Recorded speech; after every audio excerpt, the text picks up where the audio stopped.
Assalamualaikum warahmatullahi wabarakatuh. Shalom, Om Swastiastu, Namo Buddhaya, Salam Kebajikan, Salam Pancasila. Saya Prila Sandrina Zahra Amelia dengan NPM 6023210059 bakal ngejelasin tentang Business Psychology Framework. Nah, kita masuk kayak coba dimulai dari teman-teman itu ngebayangin sebuah bisnis dibangun dari mimpi yang besar, dipenuhi sama semangat, tapi juga dipenuhin sama tantangan. Gimana sih caranya biar bisnis itu tuh gak cuma bertahan, tapi juga bisa tumbuh, unggul, dan sekaligus tuh ngebahagiain orang-orang yang ada di dalamnya gitu. Nah, masuk framework business psychology ini ada untuk ngejawab pertanyaan-pertanyaan tadi. Ini tuh adalah sebuah kerangka yang menggabungkan ilmu bisnis dan psikologi untuk membawa perusahaan menuju keberhasilan yang berkelanjutan atau sustainable business excellence and happiness. Nah, kita masuk dari yang paling dasar yaitu ada strategic direction capital. Nah, di sini tuh dimulai dari fondasi bisnis yang diletakkan sama pendiri-pendirinya itu merumuskan kayak filsafat usaha, nilai-nilai inti, asumsi tentang manusia dan tujuan utama dari si perusahaan ini. Misalnya aku ambil contoh kayak Pentagonia. Dari awal berdirinya tuh nggak cuma untuk ngejual kelengkapan outdoor, tapi juga untuk menyelamatkan bumi. Mereka nanamin nilai-nilai keberlanjutan di setiap aspek bisnisnya. Nah, dari nilai-nilai itu lahir deh vision dan mission. Nah, visi ini nggak cuma sekedar slogan, tapi juga bintang utara yang menuntun arah perusahaan. Nah, sedangkan misi menjelaskan langkah konkret untuk mencapai si visi ini. Lagi-lagi aku ambil contohnya itu mungkin dari Tesla. Tesla itu punya visi mempercepat transisi dunia ke energi keberlanjutan, dan misinya itu dijalanin lewat produksi mobil listrik serta teknologi baterai. Nah, setelah arah besarnya jelas, perusahaan itu merumuskan tujuan bisnis dan target atau business objective and target. Misalnya, target pertumbuhan pasar, laba, atau ekspansi. Semua ini nih dikemas dalam strategic intent. Itu tuh isinya rencana strategis, modal bisnis, indikator, keberhasilan, dan pilihan strategi nyata. Kita ambil mungkin contohnya kayak Apple. Apple tuh memilih fokus pada inovasi dan desain produk yang premium ketimbang bersaing harga murah di pasar karena sesuai nih arah strategisnya mau kemana seperti itu. Nah, strategic directional capital ini merupakan kompas yang mengarahkan seluruh organisasi. Cuma arah aja tuh nggak cukup. Bisnis juga butuh kekuatan dari dalam, yaitu organizational capital. Organizational capital adalah seluruh sistem, struktur, dan budaya yang menopang jalannya organisasi.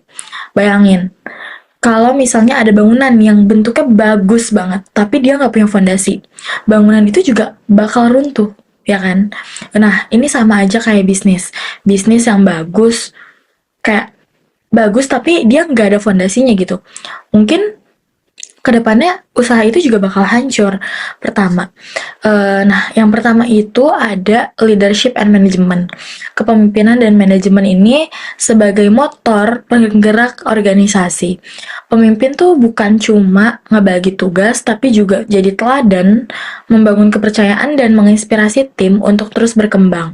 Contohnya kayak Microsoft yang dulu dikenal kaku, berubah drastis setelah Satya Nadella memimpin dengan pendekatan empatik dan kolaboratif.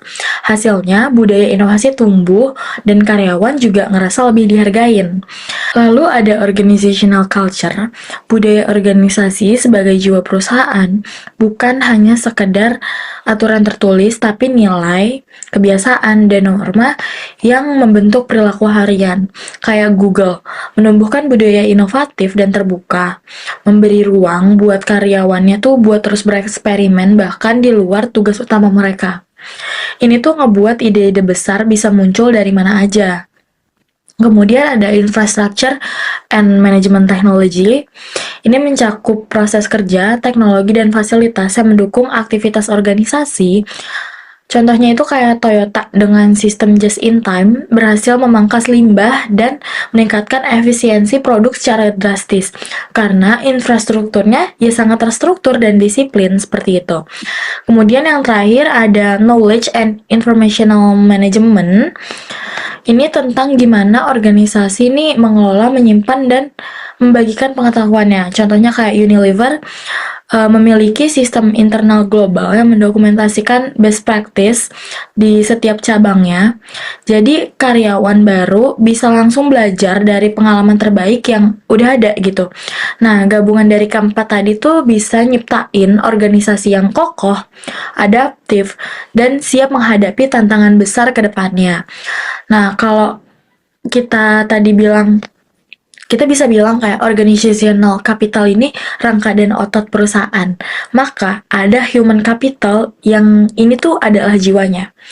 Human capital ini mencakup semua potensi, kompetensi, kualitas manusia dalam organisasi.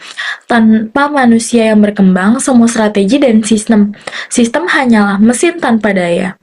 Pertama, itu ada individual competence. Ini mencakup pengetahuan, keterampilan, dan sikap kerja dari individu. Contohnya kayak barista di Starbucks, bukan cuma dilatih ngebuat kopi, tapi juga keterampilan komunikasi biar bisa nyiptain hubungan hangat sama si pelanggannya ini. Kemudian, kedua ada teamship competence.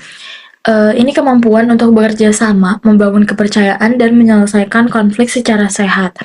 Contohnya itu kayak Pixar, punya tradisi brand trust, sesi rutin di mana semua tim lintas divisi saling memberi umpan balik jujur, sehingga ide-ide kreatif tuh bisa tumbuh tanpa rasa takut dan tanpa rasa dihakimi seperti itu. Kemudian yang ketiga ada organizational competence. Ini kemampuan menyelaraskan pekerjaan individu dan tim dengan arah strategis perusahaan. Contohnya itu kayak di IKEA, setiap divisi menyusun target yang selaras dengan visi keberlanjutan global perusahaan sehingga semua bergerak ke arah dan tujuan yang sama gitu. Kemudian yang terakhir ada social and environmental competence. Ini tuh kesadaran karyawan terhadap dampak sosial dan lingkungan dari pekerjaan mereka. Ben & Jerry's secara aktif melibatkan karyawan dalam proyek-proyek sosial dan lingkungan, dari keadilan sosial hingga perlindungan alam, biar mereka tuh ngerasa pekerjaannya tuh punya makna lebih dari sekedar keuntungan aja. Nah, ketika 4 kompetensi itu berkembang, manusia di dalam organisasi jadi sumber kekuatan utama yang membuat bisnis hidup dan terus tumbuh.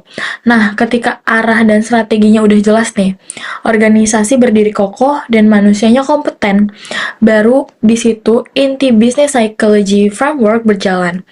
Di titik ini, bisnis mampu menciptakan produktivitas tinggi tanpa mengorbankan kesejahteraan psikologis atau psychological well-being para anggotanya.